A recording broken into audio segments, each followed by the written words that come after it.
Dámy a páni, vitajte opäť na kanáli Odhalené UFO prípady v krátkom videu tu na Facebooku ako aj na YouTube. Dáme si dneska takýto mix rôznych zaujímavých UFO objektov, ktoré boli nafilmované v rôznych rokoch na rôznych miestach po celom svete. Drvivá väčšina týchto záberov sú amatérske, takže áno, nebude to 4K a mnohé budú rozmazané, pretože proste takto je. A my buďme radi, že je to aspoň takto.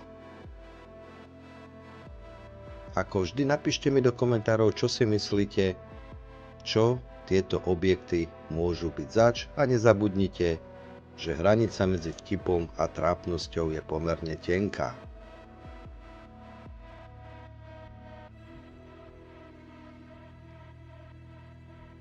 Na mojom YouTube kanáli nájdete dlhšie videá, kde rozoberám jednotlivé odhalené prípady, ktoré sa dotýkajú tohto záhadného fenoménu z minulosti, ktoré boli riadne vyšetrované.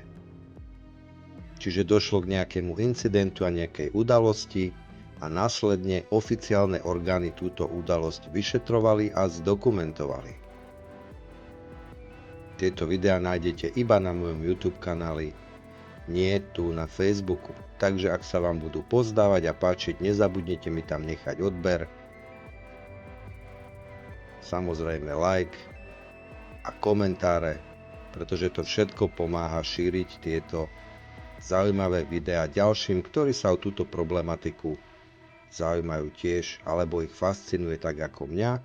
No a je tam tiež najnovšie video, ktoré hovorí o príbehu muža, ktorému pristal takýto objekt doslova na jeho záhrade a zanechal po sebe aj viditeľné stopy, ktoré boli zdokumentované laboratóriami a inštitúciami, ktoré sa vyšetrovaním alebo prešetrovaním v tom období tohto fenoménu zaoberali.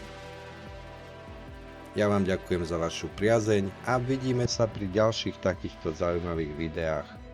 Majte sa.